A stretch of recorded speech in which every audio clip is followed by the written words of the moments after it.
안녕하세요, 굿방지기입니다. 영화 승리호가 넷플릭스 세계 1위를 달성했습니다. 공개된 지 얼마 되지 않았지만 영화를 시청하신 분들이 많은데요. 하지만 승리호는 디테일에 관한 설명이 살짝 부족해서 영화를 보고 나서도 조금 찜찜한 부분이 남아있죠. 그래서 준비했습니다.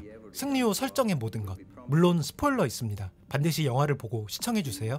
원래 꽃님이는 불치병에 걸려 사실상의 시한부 인생을 살고 있는데 딸이 죽어가는 걸 견디지 못한 아버지 강 박사는 나노봇을 주입하게 되죠. 근데 어머나 이게 웬일? 나노봇 주입 후 꽃님이는 거의 반인반신 여러 가지 초능력을 사용하는 슈퍼소녀로 다시 태어납니다. 꽃님이가 보여주는 초능력은 정말 엄청난데요. 총알을 막는 것은 기본, 완전히 죽어버린 생태계를 복원할 수 있고 거의 순간이동급으로 빠르게 우주선을 이동시킬 수도 있죠. 이 모든 능력의 원천은 나노봇인데 나노봇은 지금도 개발 중인 기술이에요. 혈구보다 더 작은 크기의 로봇으로 몸속에 투입되어 질병을 진단하고 치료할 수 있는데 1나노는 10억 분의 1m입니다. 그러니까 정말 엄청나게 작은 로봇이죠. 사람 속에 들어간 나노봇은 마치 잠수함처럼 혈관 속을 헤엄치면서 바이러스를 죽이거나 손상된 세포를 수리할 수 있고요. 나노봇 내부에는 병균을 식별해서 파괴할 수 있는 초소형 컴퓨터가 들어있죠. 미래학자 레이 커즈와일이라는 사람은 나노봇 기술이 발달하면 인간의 두뇌와 클라우드 시스템을 연결, 일종의 컴퓨터와 원격으로 연결된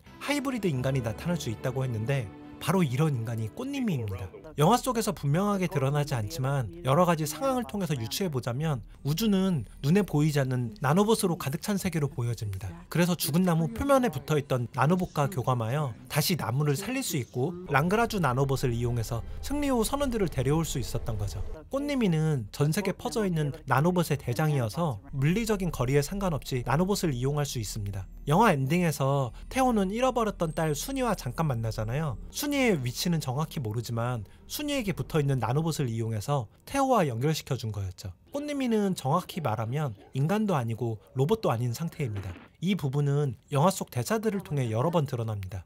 세상에 똥을 싸는 로봇은 없어. 꽃님이는 사람이야. 일단 그녀는 생체 반응이 낮아서 레이더에 걸리지 않을 정도지만 반대로 배고픔을 느끼고 그림을 그리는 것 같은 창조적인 취미를 가지고 있죠. 또 웃거나 무서워하는 식으로 인간만이 표현할 수 있는 감정 표현에 능합니다. 꽃님이 영문 이름인 도로시는 신의 선물이라는 뜻의 고대 그리스어에서 파생된 단어예요. 이게 비유적인 표현이 아니라 망해버린 지구를 복원할 수 있는 유일한 희망이라는 점에서 찰떡같이 맞는 장명법이라고 할 수 있습니다. 다음은 업동이와 장선장 이야기를 해보겠습니다. 원래 승리호는 프리퀄 웹툰이 있어요. 웹툰에서 업동이는 밀수범 장선장을 붙잡기 위해 파견된 UTS 소속의 비밀병기였습니다. 눈에 보이는 모든 것을 파괴하려는 살인 로봇 업동이는 장선장을 죽이려고 하는데 강력한 폭발 이후 충격을 받고 메모리가 초기화되거든요. 이때부터 장선장과 함께 다닌 거였죠. 사실 업동이란 이름은 부모를 알 수 없는 버려진 아이라는 뜻입니다. 업동에 관한 더욱 자세한 설명은 영상 후반부에 설명해 드릴게요. 장선장은 천재적인 공학도예요. 현재 UTS가 사용 중인 대부분의 무기를 설계하면서 UTS 기술력에 커다란 기여를 한 인물이죠. 심지어 승리호를 직접 제작한 인물이기도 합니다. 우주선을 자가로 만들 정도로 뛰어난 재능이 있지만 극중에서 밝혀지지 않은 이유 때문에 설리번을 제거하려고 하는데요. 설리번이 입안에서 빼는 이거, 반경 100m의 마이크로 폭탄으로 언젠가 설리번을 만나게 되면 최후의 수단으로 사용하려고 몸에 심어놨던 거죠. 자신의 목숨을 버리면서까지 설리번을 미워하는 이유가 국중에선 분명하게 밝혀지지 않아서 아쉬운 부분이 있습니다. 다음은 UTS의 수장 설리번입니다. 극중에서 설리번은 어릴 때 부모가 학살당하고 인간 본성에 대한 혐오감을 가지고 있는 인물이죠. 근데 그의 나이는 152살. 승리호의 극중 시간은 2092년이니까 2092년에서 152년을 빼면 1940년. 바로 세계 2차 세계대전이 일어나던 시기입니다. 즉 설리번은 인간이 만들어낸 끔찍한 전쟁을 겪고 피해를 받은 인물이었던 거죠.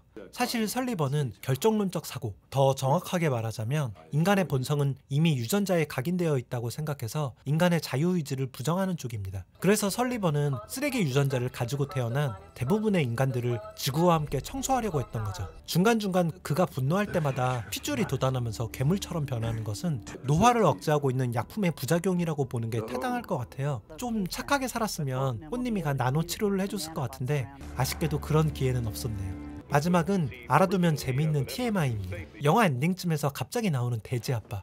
오랜만이야 돼지 아빠. 너무 초반에 언급되어서 이 사람이 누군지 잠깐 잊어버리신 분들이 있을 것 같은데 승리호가 거짓골이 된 이유죠. 알토란같이 붙던 갯돈을 들고 날랐던 범인이거든요. 참고로 영화의 유일한 러브라인이죠. 삐에르의 짝사랑은 아직 이뤄지지 않은 것으로 보입니다. 타이거박이 우주선에서 뭘 하고 있는지 궁금해하시는 분들, 정확히 말하면 승리호의 엔진 출력을 높이고 있는 중입니다. 승리호는 장선장이 수제로 만든 우주선인데 주제에 안 맞게 엄청난 출력을 지녀서 모든 걸 전자동으로 제작할 수는 없었나 봐요. 그래서 엔진 출력을 높이려면 타이거박이 기를 쓰고 온몸을 던져야 합니다. 영화 속에선 책이 2권 나오죠. 하나는 남자들의 로망 영웅문. 근데 이게 해적판이거든요. 처음 고려원에서 나온 영웅문은 저작권 협의 없이 몰래 출판한 거예요. 나중에 김영사가 정식 계약을 맺고 사조 영웅전으로 출판했는데 해적질로 출간한 영웅문의 번역 퀄리티가 훨씬 좋아서 이게 지금 중고가 가격이 조금 더 비쌉니다. 해적질과 야매로 만든 고품격 우주선을 타고 있는 장선장의 현재 상황을 비유적으로 표현했다 볼 수 있죠. 그리고 업동이가 교양을 쌓기 위해 읽고 있는 마리아 릴케의 삶과 노래. 사실 이 시집은 릴케의 초기 저작으로 높은 완성도를 지니고 있지 않은데요.